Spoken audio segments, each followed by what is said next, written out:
I never thought I'd be in this situation, but here I am. My name is Norman, 32M, and I've been married to Pamela, 30F, for 5 years. We met at a local coffee shop near campus. We spent hours that day discussing supply and demand curves, and by the end of it, I was infatuated. Our relationship blossomed quickly. We had similar interests, we both loved indie rock bands, enjoyed hiking on weekends, and shared a passion for trying out new restaurants in town. Pamela was brilliant, ambitious, and had a wicked sense of humor that always kept me on my toes. I fell hard and fast. After graduation, we both landed entry-level jobs in our respective fields. I started working at a marketing firm, while Pamela got a position at a small tech startup. We were young, in love, and excited about our future together. We got married 2 years after college, in a small ceremony surrounded by our closest friends and family. The first few years of our marriage were wonderful. We supported each other's careers, traveled when we could, and talked about our dreams for the future. We even started saving up to buy a house, imagining a life with a backyard for barbecues and maybe even kids someday. About 2 years ago, Pamela got a new job at a prestigious firm. It was a big step up from her previous position, and I was thrilled for her. The job came with longer hours and more responsibilities, but we both agreed it was worth it for her career growth. I still remember how excited she was when she got the offer. Her eyes were shining, and she couldn't stop smiling. We celebrated that night with champagne and takeout from our favorite Thai restaurant. At first, things were okay. We adjusted our schedules, and I took on more household responsibilities to support her. I didn't mind doing extra laundry or cooking most nights if it meant Pamela could pursue her dreams. We had always been a team, and I saw this as my way of contributing to our shared success. However, as time went on, I noticed Pamela becoming more distant. She started coming home later and later, often missing dinner or arriving after I'd gone to bed. When I tried to talk to her about it, she'd brush it off, saying it was just a busy period at work and things would settle down soon. I wanted to believe her, but a nagging feeling in my gut told me something wasn't right. The Pamela I knew loved to unwind after a long day by watching our favorite TV shows together or taking a walk around the neighborhood. But now, she seemed to barely have time for a quick hello before burying herself in work emails or heading to bed early. Our weekends, which used to be filled with hikes, lazy brunches, and catching up with friends, became consumed by Pamela's work. She'd spend hours on her laptop, citing urgent projects or looming deadlines. I tried to be understanding, remembering how hard she had worked for this opportunity, but I couldn't shake the feeling that we were drifting apart. Then came the business trips. Pamela began traveling frequently, sometimes for a week or more at a time. At first, I looked forward to her return, hoping we could reconnect. But even when she was home, she was always on her phone or laptop, barely engaging in conversation. I felt like I was living with a stranger. I tried to talk to her about it several times. I expressed how much I missed our time together, how I felt we were growing apart. Pamela would always apologize, promise to make more time for us, but nothing ever changed. It was like my words went in one ear and out the other. Last month marked our 5th wedding anniversary. I decided to plan a surprise weekend getaway, hoping to rekindle our relationship. I booked a cozy cabin in the mountains, remembering how much we used to love our hiking trips. I even reached out to her assistant to ensure Pamela would have the weekend free. When I told Pamela about the trip, she seemed hesitant but eventually agreed to go. I was hopeful that this would be the turning point for us. However, on the day we were supposed to leave, she called to say she couldn't make it because of an urgent work matter. I was devastated. It felt like the final straw. Frustrated and hurt, I decided to go on the trip alone. I needed time to clear my head and think about our relationship. The cabin, which I had imagined would be filled with laughter and reconnection, felt empty and cold. I spent most of the weekend hiking alone, trying to make sense of what had happened to us. While I was at the cabin, I received a call from my best friend, Mike, 33M. Mike and I had been friends since high school, and he was one of the few people who knew about the struggles in my marriage. He sounded nervous on the phone and asked if we could meet when I got back.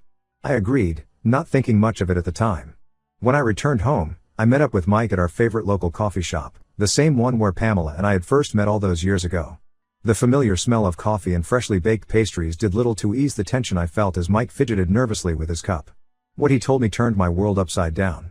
He had seen Pamela at a restaurant the night before, having an intimate dinner with her boss, David, 45M. Mike showed me pictures he had taken discreetly, and there was no mistaking the affectionate gestures and the way they looked at each other. In one photo, David's hand was on Pamela's, their fingers intertwined. In another, they were leaning close, laughing at some shared joke. I felt like the ground had opened up beneath me. All the late nights, the business trips, the emotional distance, it all made sense now. Pamela had been having an affair with her boss. The realization hit me like a ton of bricks.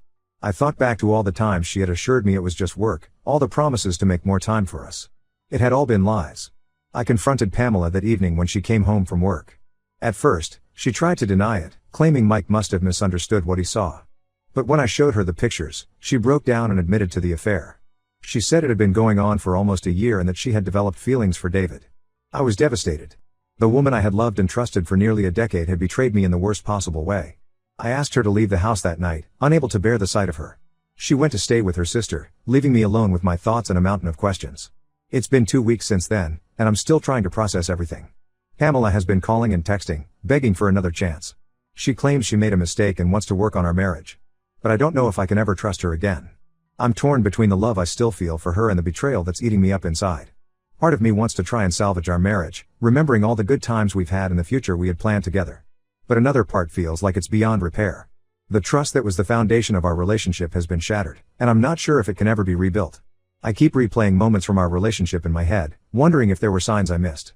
Was I too absorbed in my own work to notice her drifting away? Should I have pushed harder when she started becoming distant?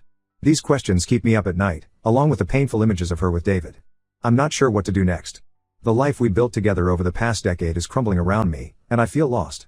Am I wrong for considering giving her another chance? Or should I cut my losses and file for divorce? I could really use some advice right now. How do I even begin to move forward from this? Update 1. It's been about a month since my last post, and a lot has happened. I want to thank everyone who took the time to respond and offer advice. Your words really helped me gain perspective on my situation. After much consideration and many sleepless nights, I decided not to give Pamela another chance. The trust was broken, and I realized that no matter how much I wanted to believe her promises, I couldn't see a future where I wouldn't be constantly questioning her actions and motives. The days following my decision were incredibly difficult. I found myself lost in memories of our relationship, our first date at that little Italian restaurant where we shared a plate of spaghetti and laughed about feeling like we were in Lady and the Tramp, the nervous excitement of our wedding day, the proud moment when we bought our first car together. These happy memories now felt tainted, overshadowed by the reality of Pamela's betrayal. I met with a lawyer to discuss filing for divorce. It was a surreal experience, sitting in a sterile office discussing the end of what I thought would be a lifelong partnership. The lawyer was kind but matter-of-fact as she explained the process and what I could expect. It all felt so cold and impersonal, reducing our years together to assets and liabilities to be divided. When I told Pamela about my decision to file for divorce, she broke down. She begged me to reconsider, promising to quit her job and do whatever it took to save our marriage. She reminded me of all our plans, the house we wanted to buy, the kids we talked about having. For a moment, I wavered. The pain in her eyes was real, and part of me wanted to believe that we could overcome this. But then I remembered the photos Mike had shown me, the months of lies and deceit. I stood firm. I told her that her actions had consequences, and this was one of them. It was one of the hardest things I've ever had to do, but I knew it was necessary for my own well-being. In the weeks that followed, I learned more about the extent of her affair. It turns out it wasn't just with David. Through mutual friends and colleagues, I discovered that Pamela had been involved with at least 2 other men from her office over the past year. This information hit me hard. It wasn't just a one-time mistake or a moment of weakness, it was a pattern of betrayal. One of these revelations came from Penny, 31F, a colleague of Pamela's who I had met at a company party last year. She reached out to me, feeling guilty for keeping Pamela's secret. Penny told me about catching Pamela in compromising situations with different men at office events and after work drinks. It was painful to hear, but it also solidified my decision to end our marriage. The divorce process has been difficult, but I'm getting through it day by day. I've moved out of our shared apartment and found a small place of my own. It's a modest 1-bedroom in a different part of town, but it's mine. The first few nights were the hardest. The silence was deafening, and the empty space next to me in bed felt like a physical representation of the void Pamela had left in my life. But slowly, I'm adjusting to this new reality. I've been redecorating the apartment, making it feel like my own space. I bought a comfortable armchair that I've always wanted but Pamela never liked. I hung up some artwork that reflects my tastes. These small acts of personalization have been surprisingly therapeutic. One unexpected outcome of this whole situation has been the rekindling of old friendships.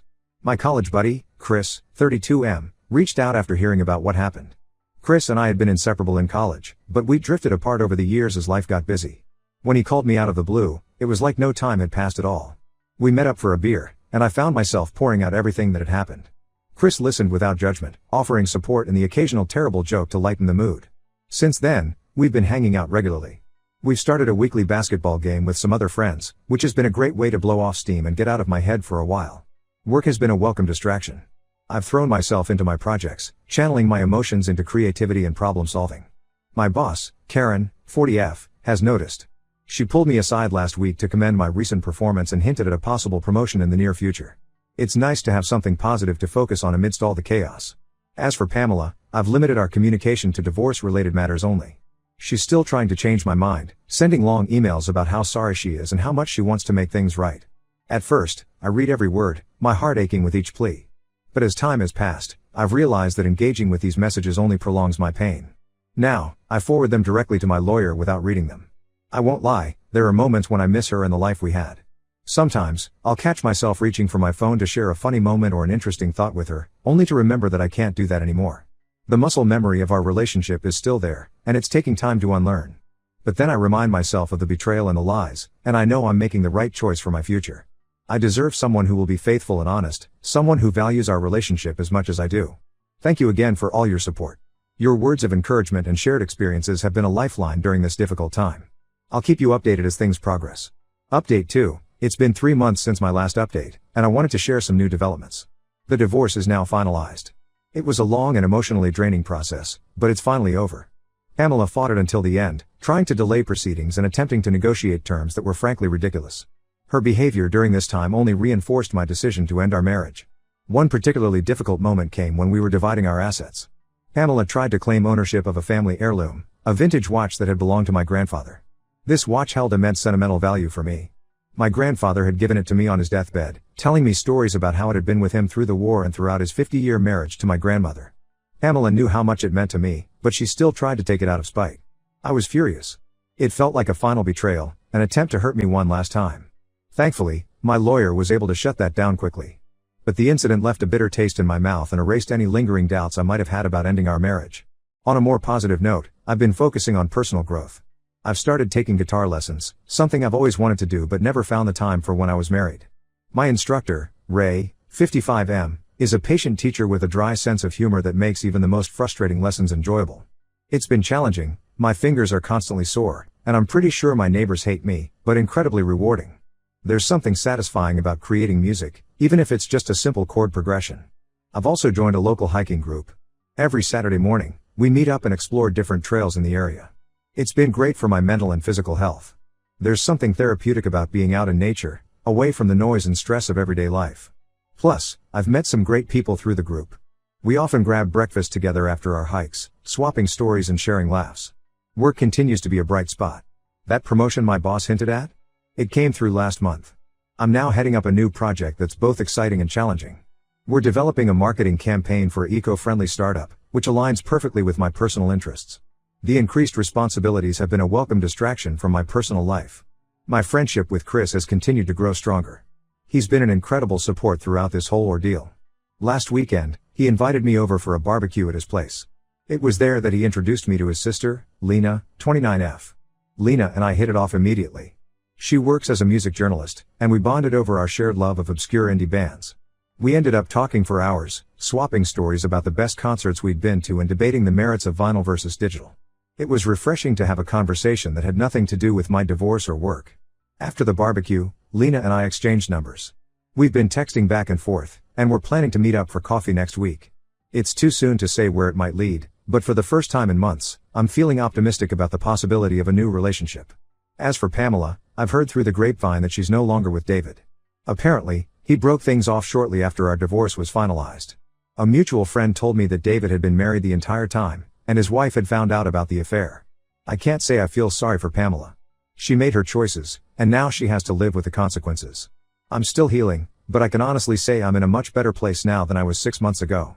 The pain of betrayal is still there, but it's no longer all-consuming. Some days are harder than others. There are still moments when a song on the radio or a familiar scent brings back memories of happier times with Pamela. But these moments are becoming less frequent and less intense. I'm looking forward to the future and the possibilities it holds. I'm excited about my new project at work, I'm enjoying my newfound hobbies, and I'm cautiously optimistic about where things might go with Lena. Thank you all for your continued support. Your kind words and advice have been invaluable throughout this journey. I'll keep you updated on any new developments. Update 3. It's been 6 months since my last update, and I wanted to share the latest developments in my life. I'm happy to report that things have been going really well. The promotion at work has been challenging but incredibly rewarding.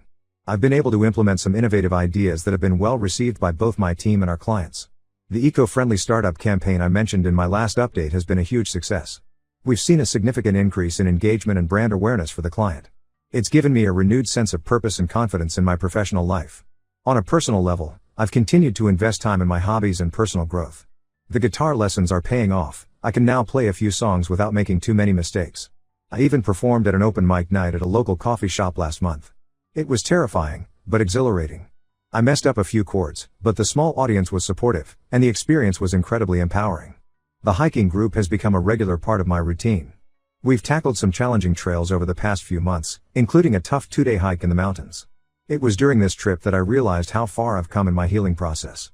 Surrounded by new friends, breathtaking views, and the serenity of nature, I felt a sense of peace I hadn't experienced in a long time. Remember Lena, Chris's sister?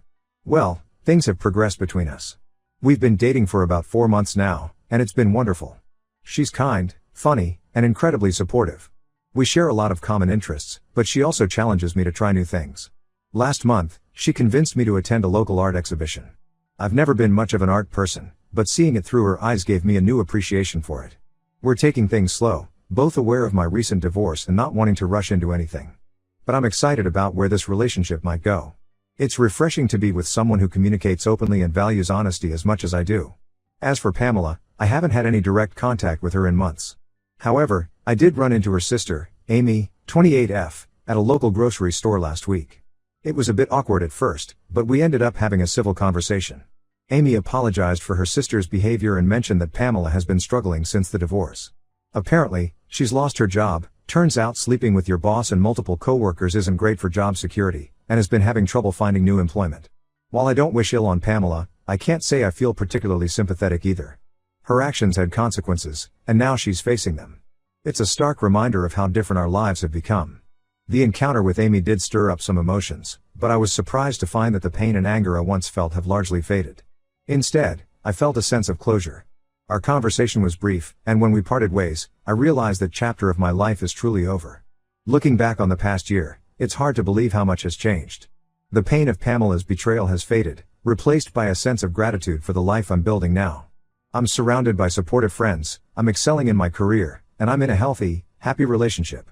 I've learned a lot about myself through this process. I've discovered strengths I didn't know I had and developed new passions. I've also learned the importance of self-respect and the value of surrounding myself with people who truly care about me. To anyone out there going through a similar situation, I want to say, it gets better. It may not feel like it in the moment, but with time and effort, you can come out the other side stronger and happier. Don't be afraid to lean on your support system, try new things, and prioritize your own well-being. Thank you all for being part of this journey with me. Your support and advice have been invaluable, and I'm grateful for this community. While I hope I won't need to post any more updates about this situation, know that I appreciate each and every one of you who took the time to read my story and offer your thoughts.